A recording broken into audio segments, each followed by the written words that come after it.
Universe நேயர்களுக்கு எனது அன்பான வணக்கத்தை தெரிவித்துக் கொள்கிறேன் தோழர்களே. விஜய் காமெடி இப்போ ஒன்று நடந்திருக்குது. மொத்தம் மாவட்ட செயலாளர்கள் கூட்டம் போட்டாங்களாம். கூட்டணி யாரோட அப்படிங்கிறத இவங்க கலந்து பேசியிருக்காங்களாம். அவங்க பேசினது அடிப்படையில் இப்போ சீனியர் தலைவர்கள் எல்லாரும் சேர்ந்து அப்படியே யோசிச்சு ஒரு முடிவு எடுப்பாங்களாம். அதுக்கு நம்ம இப்போ காத்திருக்கிறோமா. அதுதான் என்ன நடந்துச்சு, என்ன கூட்டணி, யார் கூட போக போறாங்க, இவங்க என்ன பேசியிருப்பாங்க, அதுதான் இந்த காணொலியில சொல்ல போறேன் தொடர். விஜய் கட்சி ஆரம்பிச்சார். இப்போ தனித்து போட்டி என்று நேற்று வரை நீ சொல்லி அதற்கான முயற்சிகளை நீங்கள் எல்லாம் எடுத்துக்கொண்டு டெல்லிக்கு அழைத்து கரூர் பிரச்சனை சம்பந்தமான சிபிஐ அழைப்பு கொடுத்த மறுநாள் என்னால் வர முடியாது, நான் வேட்பாளர்களோட தேர்வுக்கு கொடுத்திருக்கிறேன்னு நீங்க சொல்லிட்டீங்க. விஜய் சொன்னார்.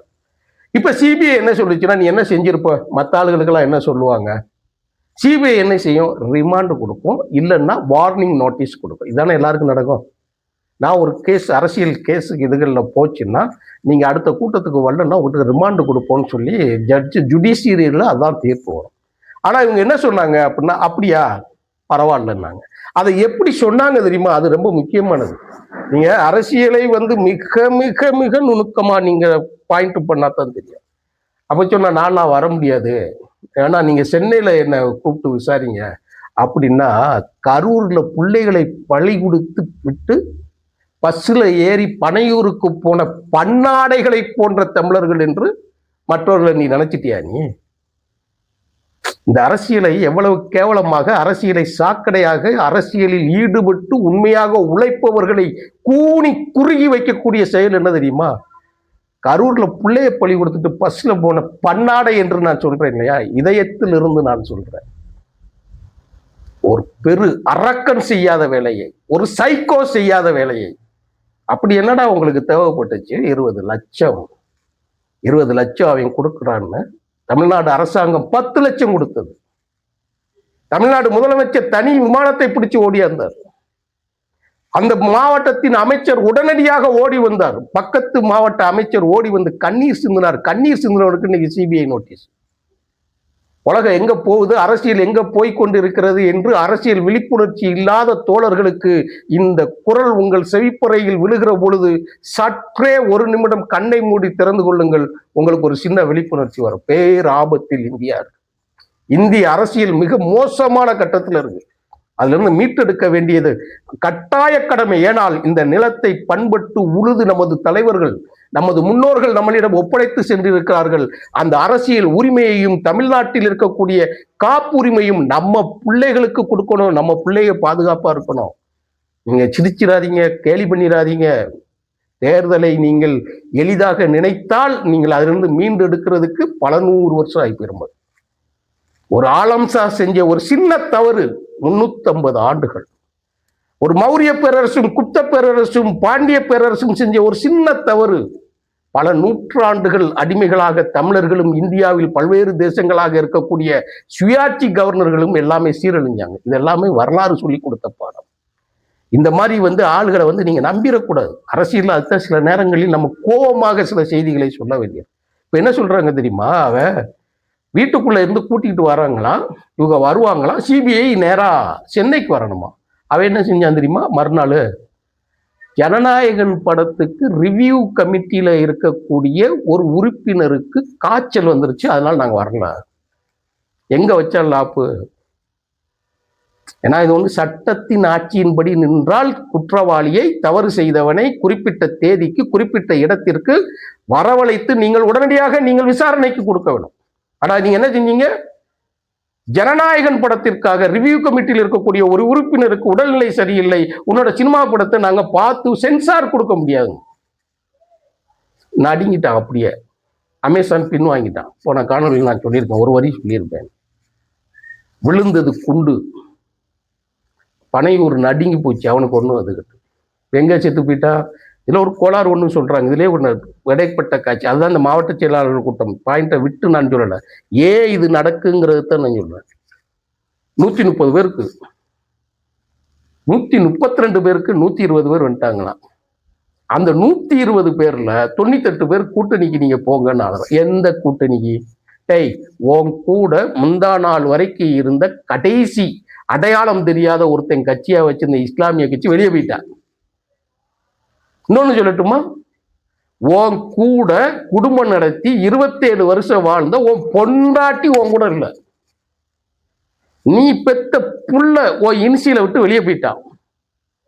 நீ யாருக்கு கட்சி நடத்துற, நீ யாரை ஏமாத்த பாக்குறங்கிறதா கேள்வி.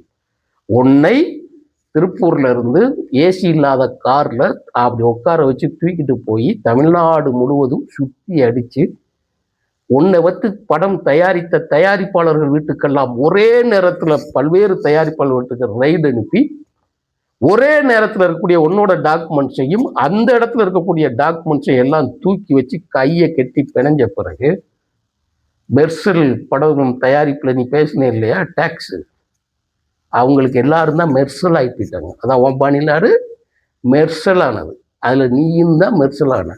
அதனால தான் உங்க அப்பே எஸ்.ஏ. சந்திரசேகர் இருக்கக்கூடிய பேப்பர் எல்லாம் தூக்கிட்டு டெல்லியில போய் கட்சி ஆரம்பிக்க போனான்.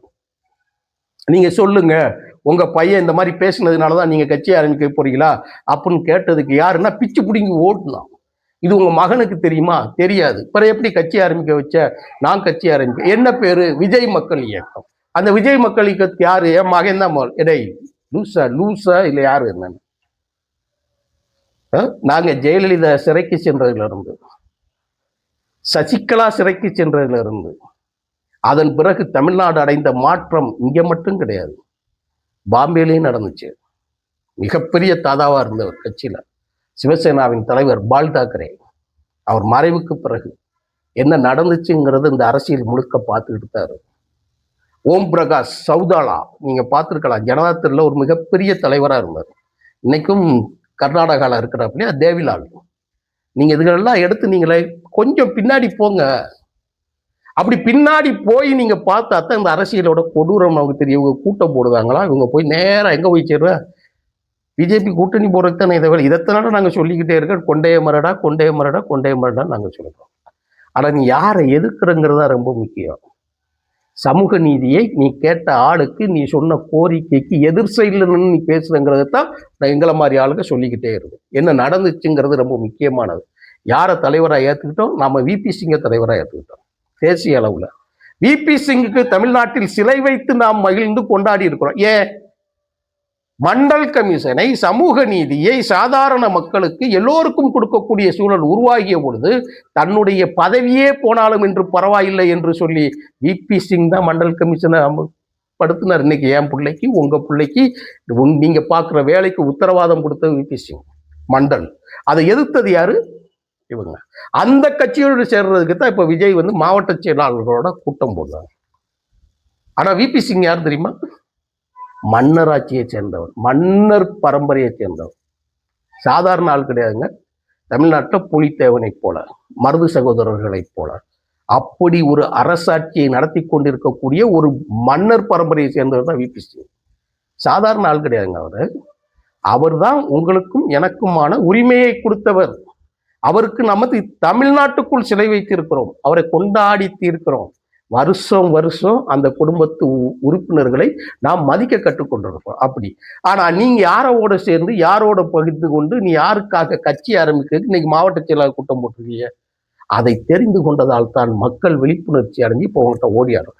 உன்னை வெளியில கொண்டு வரோம். நீங்க எங்க போவ? முதல்ல என்ன சொன்னோமோ அந்த விஷயத்தை தான் இப்பயும் சொல்றோம். காங்கிரஸோட கூட்டணி கூட்டணி கூட்டணி எதுக்கு சொல்ற? காங்கிரஸை வெளியே இழுத்து தெருவில் விடுறதுக்கு. எங்களுக்கு அதை பற்றியெல்லாம் பெரிய பிரச்சனையெல்லாம் எதுவுமே கிடையாது. உன்னோட அஜெண்டா காங்கிரஸோட கூட்டணி வைத்து நீ ஆட்சியை பிடிக்கிறதுலாம் கிடையாது. நீ ஒரு ஆட்சியவும் கிழிக்க முடியாதுன்னு எங்களுக்கு தெரியும், அது உனக்கும் தெரியும். ஆனால் காங்கிரஸை வெளியே கொண்டு தெருவில் விட்டுறணும், பலவீனப்படுத்தணும் அப்படிங்கிறதா உன்னுடைய நோக்கத்துக்கு நீ செஞ்ச. கடைசியில தப்பிச்சுக்கிட்டாங்க, எல்லா பிரதேசிகளும் சேர்ந்து கடைசியில தப்பிச்சுக்கிட்டாங்க. இப்போ கம்யூனிஸ்ட் வெளியே வந்துருச்சு, மறுமலர்ச்சி திமுக வெளியே இருக்கு, விடுதலை சிறுத்தைகள் வெளியே இருக்கு, மற்ற எல்லா கட்சிகளும் வெளியே இருக்கு. ஆனா அங்க இருந்தது யாரு? உனக்கு ஒரு வார்த்தை சொல்லி இந்த காணொலியை முடிக்கிறேன் தோழர்களே. மதுரையில மாநாடு முடித்து விட்டு திருச்சியில ஒரு மாநாடு, உடனடியாக பிரதமர் வரார். எப்போ? 2 நாளைக்கு முன்னாடி. 6 நுழைவாயில்கள் இருக்கு. 6 நுழைவாயில்கள்ல அன்புமணிக்கு ஒரு படம், வாசனுக்கு ஒரு படம், அப்படியே கூட இருக்கக்கூடிய சின்ன சின்ன கட்சி தோழர்கள் இருக்காங்க இல்லையா, அவங்களுக்கெல்லாம் ஒரு படம். எடப்பாடிக்கு படம் கிடையாது. எடப்பாடி கோவப்படலாம் இல்லை, அவர் கத்தெல்லாம் இல்லை, அமைதியா உட்காந்து சிரிச்ச மாதிரி கொடுத்ததை வாங்கிட்டு பேசாம போயிட்டாரு. அதுதான் உனக்கும் நடக்கும். நீயும் அதைத்தான் செய்ய போகிறாய். எடப்பாடி என்னெல்லாம் செஞ்சாரோ அதை விட கேவலமாக நீயும் நடத்தப்படுவாய். ஏனெனில் நீ நாக்பூர் வரிசையா வச்சுக்கோங்க, அதில் நீயும் ஒன்று, 10 1 11 நீயும் ஒன்று. நன்றி, வணக்கம் தொடர்களே.